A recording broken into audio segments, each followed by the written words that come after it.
Odds, how do you know a good updated Oni guide?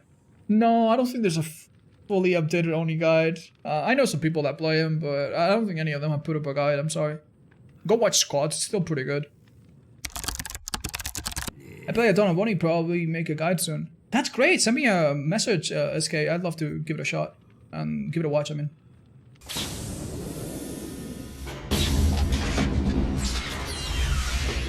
Fine. I'll do it myself.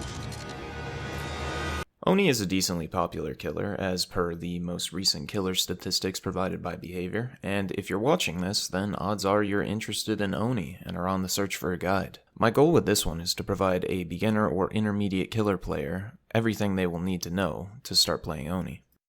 Now, I've already made a rather exhaustive written Oni guide that is currently 37 pages. If you want to read it, the link to that will be in the description down below.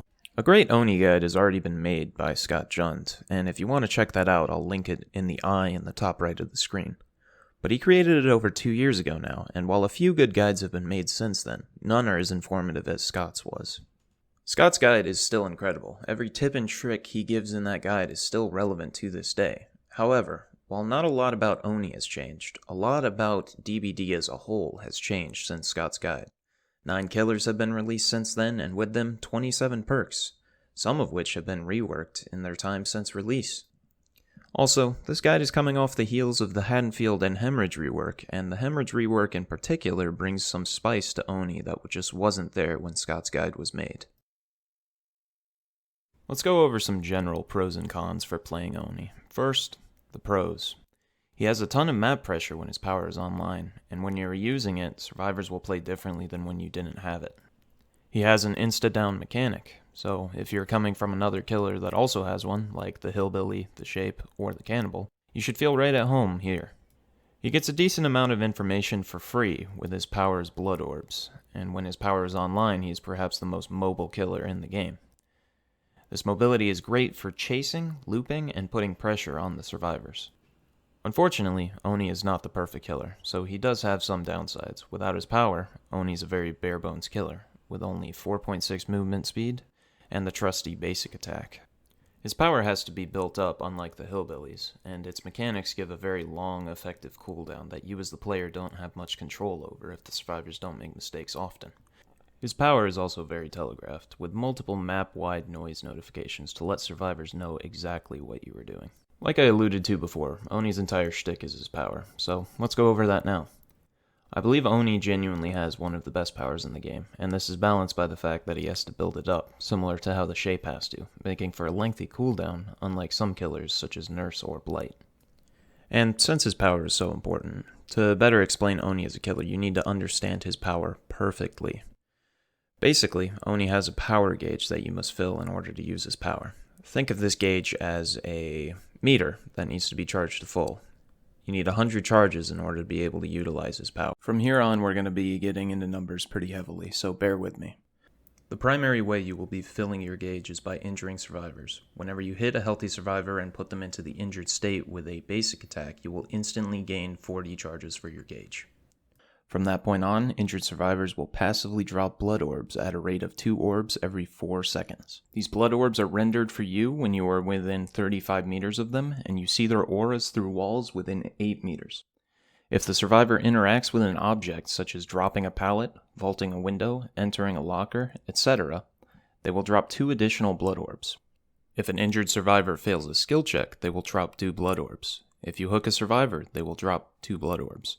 Crouching will drop 1 additional blood orb as well, with a 1-second cooldown, since crouch spamming would give you way too much blood. From there, you can absorb these blood orbs by holding the power button. While absorbing blood orbs, you move at 3.45 movement speed, which is considerably slower than your base movement speed and the 4.0 sprint speed that survivors have. Each orb that you absorb grants 2.5 charges to your power gauge. In order to absorb the blood, you must be facing the orbs within 6 meters of them and hold the power button. The blood moves at 10 meters per second towards the Oni. Once the blood is within 0.5 meters of the Oni, the blood orbs will be absorbed. The last thing you need to know about these orbs is that they do not despawn over time. However, there is a limit of 100 orbs on the map at any given time. Any more orbs spawned will overwrite the oldest orb. Oni also passively gains 0.2 charges every second, or 1 charge per 5 seconds. This passive gain is basically negligible and stops building once you reach 98 charges, forcing you to absorb a blood orb or hit a healthy survivor to get that last little bit. Finally, we're on to the meat and potatoes of Oni's power, Blood Fury. With a filled gauge, you can press the secondary power button to activate this mode. Blood Fury has an activation time of 3 seconds, during which Oni will let out a map-wide yell and pull out his Kanabo from his back. In this mode, tapping your attack button will perform a hit as normal that lowers survivors 1 health state. However, your lunge will behave completely differently. Holding the attack will cause Oni to lift his Kanabo in the air and charge for as long as you hold it, up to 2 seconds. If you hold forward and after max charge, or upon releasing the attack, Oni will perform a Demon Strike with an extended lunge, depending on how long you held it. This lunge will move at the regular lunge attack speed of 6.9 meters per second. Not holding forward on release will simply perform the Demon Strike directly in front of Oni. The minimum time to hold the attack and perform the Demon Strike is 0.35 seconds. This attack will instantly down a survivor. Hitting a dropped pallet or a breakable wall with the Demon Strike will also break it. Landing a Demon Strike has a 3-second recovery, and missing one or bumping a wall has a 2-second recovery. Blood Fury has a base duration of just over 45 seconds, and downing a survivor with the Demon Strike will consume 7 seconds of the duration. Next, let's talk about the most flashy part of Oni's power, the Demon Dash. While in Blood Fury, holding the power button will cause Oni to charge for 2 seconds, after which he will move at 7.82 movement speed. For reference, this is almost twice as fast as the Survivor's 4.0 while sprinting. The closest comparison for this movement speed is Spirit during her phasing. She moves at 7.04. If you stop holding the button, Oni will have a 1-second recovery window during which you cannot perform any action or start another dash until you have fully recovered. Finally, the thing that brings this all together. While you are in your Demon Dash, you can press the basic attack button to perform a Demon Strike with little windup. This version of the Demon Strike is Oni's bread and butter tool for ending chases, and it's the whole reason you jump through so many hoops just to get to this point. This move is simultaneously so simple and so complex at the same time, and mastery of it is what separates the skill level of Oni players. As you can probably grasp by now, Oni is very weak before he gets his power filled. If Oni has his power basically all the time, like top tier killers such as Nurse, Blight, or Spirit, then he would be incredibly overpowered. I would talk about Oni's add-ons, but I've already written at length about those in the guide down below in the description.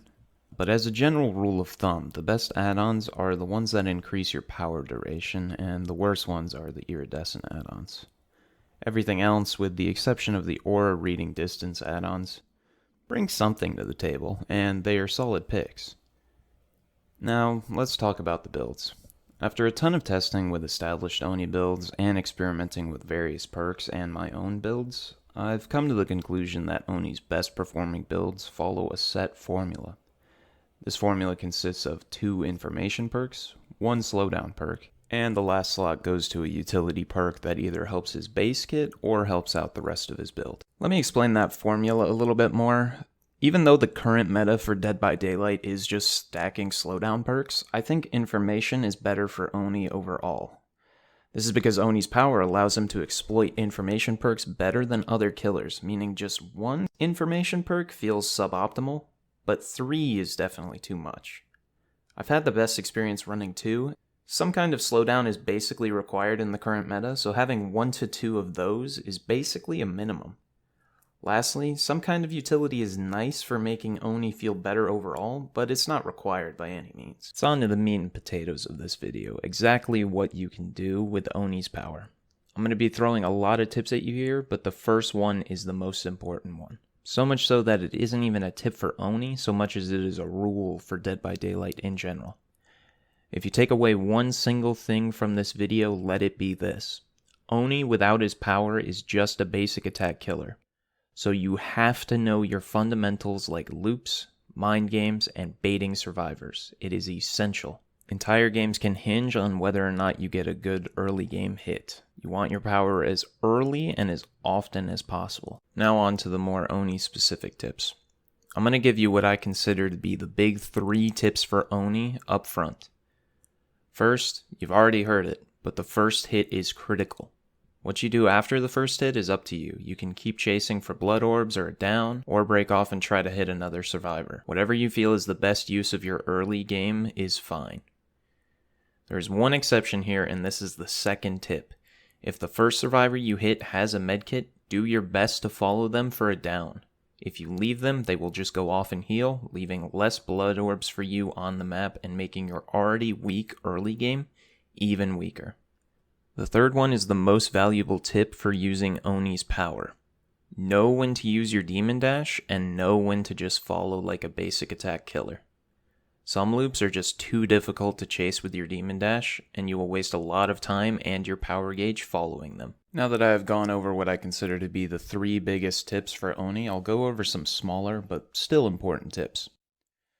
Firstly, don't hold W during the Demon Dash. This actually restricts your horizontal camera mobility and by extension, your ability to turn. Hold it while you're charging the dash, but let go as soon as you begin it. Tapping A and D rapidly while in Demon Dash will actually slow you down, which is great for baiting out dead hard, turning slightly sharper, waiting to see what a survivor does when you approach, or mind gaming loops. This next one is personal preference, but I find that for PC, binding camera left and right to Q and E helps a ton when strafing during your Demon Dash. This helps cut down on mouse movement during the dash and helps your mobility and camera control a ton. Controller players definitely don't have to do this since the camera is controlled with a thumbstick.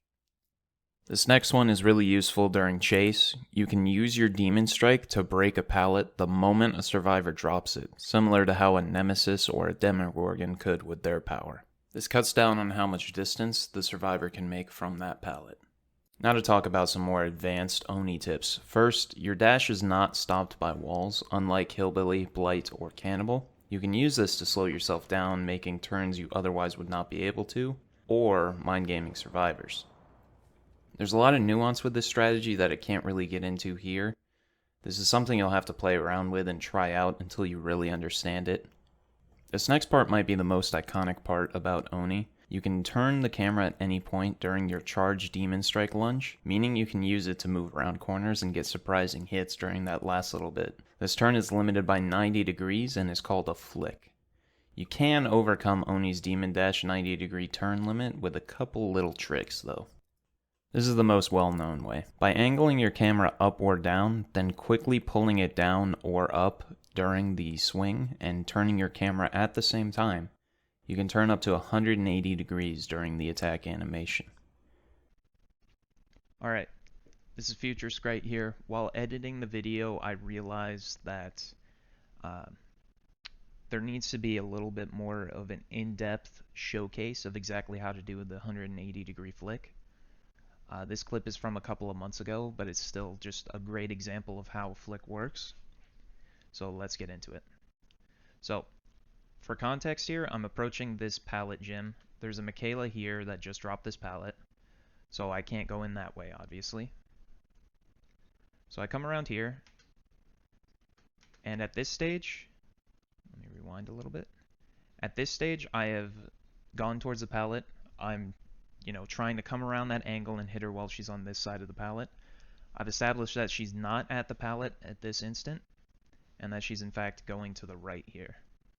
So I go for a 90 degree flick on her. I miss it, but I see that she went for this vault here. So now what I do is I come around this wall here, and there's a couple things that she could have done here. So she could do what she's doing right now, which was go around the long wall, in which case that's why I got this line of sight here. She could have gone around this side, in which case I would have angled more this way with my Demon Dash. Or she could have vaulted back, and you'll see that I actually start, shifting back to this side just in case ahead of time if she vaulted back while I'm charging my Demon Dash, because then I could run around the hook and catch her before she completes the vault back again. But she's gone around the long wall, so we follow her here. We've established visual contact here, and here she has a few options. She's not going to make it to this vault, so she has to turn around this way. Here she has a 50-50 option. She can either do a 180-degree turn basically and come back down this long wall here, or she can continue at the 90-degree angle she's at right now and make it back to the pallet. If she goes for the pallet, I'm going to catch her because I'll just 90-degree around the wall. I'm pretty sure by now she's established that, so what I'm going to do is I'm going to set up for the 180-degree flick around this long wall, assuming that she's going back for the vault that's back here. So I'm going to slow down the video and show you exactly the mechanics of the flick. So right here, I've confirmed that she is not going at the 90 degrees for sure, so I can commit to the flick. I start angling the camera down here, and right around here is where I click in order to perform the demon strike. That's why you see me turn 90 degrees pretty quick there. I start angling back up during the click while still holding it, which allows me to exceed that 90-degree limit and follow through. And just to show the end of the flick, I'm gonna, let the clip roll a little bit. So 180-degree flick is a great idea for when a survivor is trying to make it around a wall and get a wall in between you during chase. It's a very good option for, catching a survivor off guard in that situation. By increasing your mouse DPI or the in-game sensitivity and swinging the camera during this attack animation, this becomes easier, and I would recommend increasing at least one of these as you practice and get better with Oni. These last tips are kind of more related to the mechanical nuance the power introduces more than the actual individual mechanics you can use and exploit. Demon Strike has a straight up and down hitbox with a smaller horizontal hitbox than your regular basic attack. However, if any part of the Kanabo collides with survivors while the animation travels through the hitbox, the game will count it as a hit. This means a few different things. This means you can actually quote-unquote drag the Kanabo hitbox by turning the camera during the animation. This changes it from a straight up and down hitbox to a diagonal hitbox. This interaction is actually part of why flicking works. The first few frames of the Kanabo hitting the ground actually still have a damaging hitbox. This means you can drag it even that late in the interaction. This tip is useful for if you are close to a survivor and they're trying to spin your Demon Strike. Picking a direction and dragging the hit turns the Demon Strike into more of a sweep rather than a straight up and down. Lastly, you can actually increase the turning rate of your Demon Dash by looking up or down, similar to how you would at the start of a flick. There are more tips in my written guide, I'm just not including every single little tip here in the video simply for the sake of time. If you want to check out the rest of them, the link will be down in the description below. Alright, with all that said, what do I think of Oni? He is my most played killer, and while I don't think he's the strongest killer in the game, from a design perspective, he's definitely the best looking and delivers on the fantasy that the lore and visuals build up the best. Personally, I would put him near the top of A tier. He has perhaps the strongest power in the game, but you have to jump through enough hoops to get it that I would say it's balanced. His power is incredibly satisfying and very fun to use. He requires enough skill and practice that it's easy to tell the difference between an inexperienced Oni and someone who's put hundreds of hours in on the character. This makes him very rewarding to put time into. This concludes my rather exhaustive Oni guide. As I said earlier, if you want more, please check out the extensive document I put together in the description. It goes into even more detail than I do here in this video. You'll also find a bunch of stuff that I just didn't have the time to go over here, like where I talk about Oni's lore, go over and rate each individual perk and add-on for him, talk about each individual map and how Oni performs on them, talk about each status effect you can inflict on survivors and how they are or are not useful for Oni, and I also give you some spicy meme builds for this big guy that I just didn't have time to put in the video. And if you're watching this video in the future, the written guide will be more up to date than this video will be. I'll be making an effort to keep it more updated with perks, reworks, and new maps as they come out. Lastly, I want to thank Otsdarva for issuing me this challenge. I had half a mind to make this guide already, since I love the game and Oni as of right now is my most played killer, but hearing Ott say he would love to see it was the push I needed to really dive into what ended up being a much bigger undertaking than I first expected. If you want to follow me for more updates, videos, and pretty much anything DBD, please feel free to subscribe down below and leave a like and comment. Right now I'm a very small channel, so I'm really only doing this stuff because I want to. Seeing people that like my content and want to see more, that'll really go a long way to help me. I also stream on Twitch, so that link will be down in the description. I'll also leave a link to my Twitter and Instagram if you want to follow me on social media. And finally, thanks so much for your time. I hope you found this video entertaining and useful, and I hope to provide more of that in the future. See ya.